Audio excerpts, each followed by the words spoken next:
आज हम विलाग में बात करेंगे जिस तरीके से इमरान खान को अटक जेल में डाला गया और तोशाखाने का जो फैसला हुआ उसके नताइज और वाकिब पे बात करेंगे। मरियम नवाज शरीफ कहा करती थी कि इंतखाबात उस वक्त होंगे जब लेवल प्लेइंग फील्ड होगी, और अब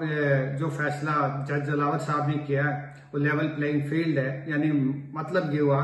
कि आप मुकाबला नहीं कर सकते हैं तो आपके मुकाबले में जो लोग खड़े हैं उन्हें आप मुकाबले से रिंग से ही निकाल दें। सवाल यह है कि जो कुछ जज दिलावर ने किया, जिस तरीके से जल्दबाजी के साथ एक फैसला किया, गवाहों को नहीं सुना गया, उस पर तो वकला ने और दूसरे लोग बहुत सारी बहस कर चुके हैं।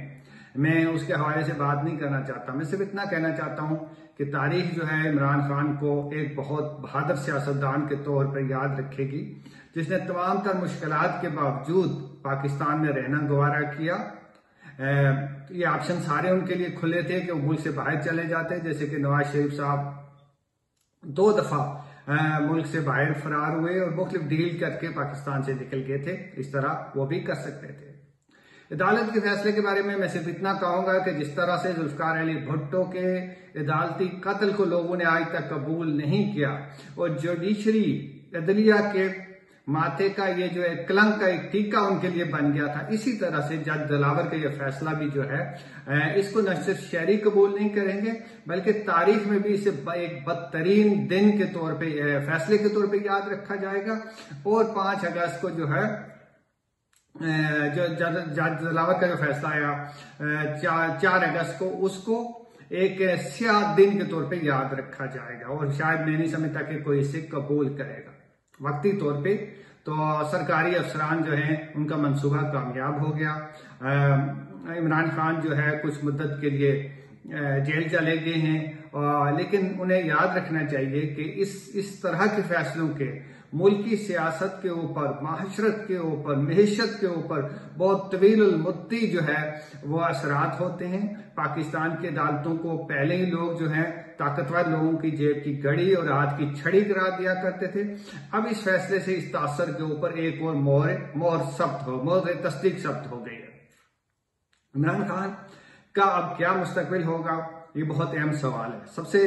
पहले तो उन्हें गैर मामूली तौर पे एक हमदर्दी की लहर उनके हक में उठी है और ये हमदर्दी की लहर जो है किसी भी मजलूम सियासतदान के साथ हो या कोई भी शख्स हो उसके साथ उतरती है, क्योंकि इमरान खान को कोई भी शख्स जो है वो करप्ट नहीं तस्वर करता। तो शहादे में भी जो उनकी घड़ी का उनके ऊपर इल्जाम है उसमें भी ये बात साबित होती है कि उन्होंने घड़ी से जो रकम उन्हें हासिल हुई उन्होंने वो अब बिहार के जो फाइल किए हैं उन्होंने अपने टैक्स गोशवारे उनमें शो की है। तो ये हमदर्दी की लहर सिर्फ पाकिस्तान के तक ही महदूद नहीं रहेगी बल्कि ये मुल्क से बाहर जो ओवरसीज पाकिस्तानी हैं वो भी इससे बहुत ज्यादा मुतासिर होंगे और दुनिया में भी हमदर्दी की एक लहर उठेगी, क्योंकि सब लोग जानते हैं कि पाकिस्तान की जो अदलिया है वो बहुत ही कमजोर हो रही है। माजी में भी उसने नवाज शरीफ को इसी तरह के एक मुतनाज़ा फैसले में नायल किया, भुट्टो साहब को इसी तरह के एक मुतनाज़ा फैसले में जो है उनको फांसी चढ़ा दिया गया, यूसुफ रजा गिलानी साहब को इक़्तिदार से निकाल दिया गया। तो इस तरह के बेशुमार फैसले हैं जिससे ये पता चलता है कि ये ताकतवर तबकात अदलिया से जब भी जो फैसला करवाना चाहते हैं वो मोम के एक नोक के उसको मोड़ के तो उससे फैसले करवा लेते हैं। मैं समझता हूं कि इमरान खान ने माजी में जो गलतियां की हैं या उनसे जो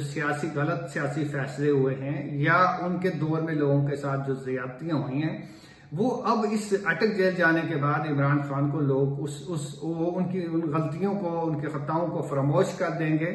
और वो उनके साथ जो है एक नई तरह की उनकी अवाम की जो रिलेशनशिप है वो डेवलप होगी। इसी तरह जो 4 अगस्त को जो ज्यादती हुई है इसके नतीजे में 9 मई के जो वाकयात हैं जिनका बड़ा ढिंढोरा पीटा गया, बहुत रोया धोया गया, मीडिया को एकतरफा तौर पे इस्तेमाल किया गया, कोई आजादाना तहकीकात किसी इंडिपेंडेंट कमीशन के जरिए करने ही नहीं दी गई, तो उसके भी वो भी कहीं ना कहीं अब उसका भी वो भी पस मंजर में चला जाएगा। उसके ऊपर भी जो हमदर्दी थोड़ी बहुत मुल्क के अंदर थी वो भी मैं नहीं समझता कि बाकी रहेगी। पाकिस्तान में गुज़श्ता 1.5 साल से नून लीग के वजीर आजम हैं शहबाज शरीफ साहब, उनका दौरे इक़्तिदार अभी 9 अगस्त को खत्म हो जाएगा और उन्हें जाते जाते इमरान खान को तो जेल भिजवा दिया। लेकिन जाहिर है कि जो तारीख है या जो हमारी जो सियासत है उसका तजिया तो हमेशा चलता रहेगा। और शहबाज शरीफ को मैं समझता हूं कि जिस तरीके से 1.5 साल में उन्होंने पाकिस्तान की सियासत को, समाज को, मैशत को बुरी तरह तबाह किया और जिस तरह से वो एक कठपुतली वजीर आजम साबित हुए, इसकी मिसाल माजी में तलाश करना मुश्किल है। अगर आप सही मानों में कहना चाहें तो शहबाज शरीफ जो है वो एक रबड़ स्टैम्प वजीर आजम थे और उन्होंने पार्लियामान को भी रबड़ स्टैम्प बना दी। इनके दौरे इक़्तिदार के अगर आप मेजर फीचर्स देखेंगे तो आपको पता चलेगा कि उन्होंने इंसानी हुकूक की पामालियों को कानूनी तहफ़्फ़ुज़ फराहम किया। उन्होंने सियासी मुखालिफिन को रियासती जबर का शिकार करके कुचलने के लिए भी रियासती कानून साजी के जरिए एक कानूनी तहफ़्फ़ुज़ उसको फराहम कर दिया। मीडिया का गला दबोचा गया, गला दबाया गया और शहबाज शरीफ इस सारे अमल में आलाकार, एस्टेब्लिशमेंट के आलाकार के तौर पर इस्तेमाल हुए। ये एक ऐसा अफसोसनाक और एक ऐसा शख्स था शहबाज शरीफ जिसकी जो कुर्सी पे बैठा वजीर आजम की, तो इन्होंने अपने ही शहरियों की जासूसी, गैर कानूनी गिरफ्तारियों को कानूनी शक्ल दी। आप सोचिए, तसव्वुर कीजिए कि कोई वजीर आजम ऐसा तसव्वुर भी कर सकता है कि जो कुछ शहबाज शरीफ ने किया। इसीलिए मैं कहता हूं कि शहबाज शरीफ ने जो है नून लीग की जो साख थी, जो अवाम में उसके लिए सपोर्ट थी, और नवाज शरीफ ने जो एक बयानिया मरतब किया था, बयानिया जिसकी बुनियाद पे उनको काफी शोहरत भी मिली थी, उन सब सारी चीज को उसने खाक में मिला दिया महज अपने 1.5 साल के इक़्तिदार के लिए। अब क्या जो इलेक्शन होगा उसके जो नताइज होंगे वो जाहिर है कि दीवार पे लिखें। आपने मैदान से जो मुकाबले की पार्टी थी उसको बाहर निकाल दिया, उसके लीडर को जो है एक जाली पॉलिटिकली मोटिवेटेड फैब्रिकेटेड मुकदमे में उसको उस मैदान से आपने बाहर निकाल दिया। और अब जाहिर है कि जज ने जिस तरह से, जज दिलावर ने जिस तरह से एक लिखा हुआ फैसला पढ़ के सुना दिया, इसी तरह इलेक्शन के नताइज भी तयशुदा ही लगते हैं। मुझे अफसोस यह है कि जिस बड़े पैमाने की पॉलिटिकल इंजीनियरिंग की जा रही है उसमें पीपल्स पार्टी जैसी पार्टी जो अपने आप को हमेशा जमहूरियत की बहुत बड़ी अलमबरदार और प्रचारक कहती रही है, वो न सिर्फ जो है इन जराइम में शरीक है बल्कि जो है वो इस पूरे माहौल से अपने फायदा भी उठाने की कोशिश कर रही है। लेकिन जाहिर है कि ये जो पाकिस्तान को जितना नुकसान, पाकिस्तान की जमहूरियत को, आइन को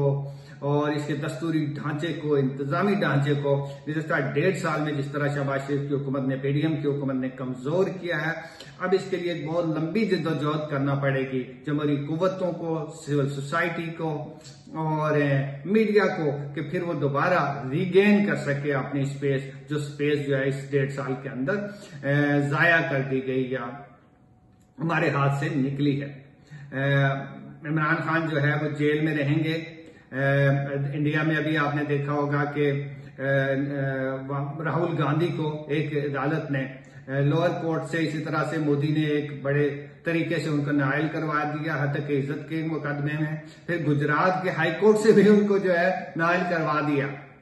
वहां भी अदलिया में पैसा रसूख इस्तेमाल होता है, लेकिन चूंकि अभी तक सुप्रीम कोर्ट वहां का आजाद है और सुप्रीम कोर्ट ने फिर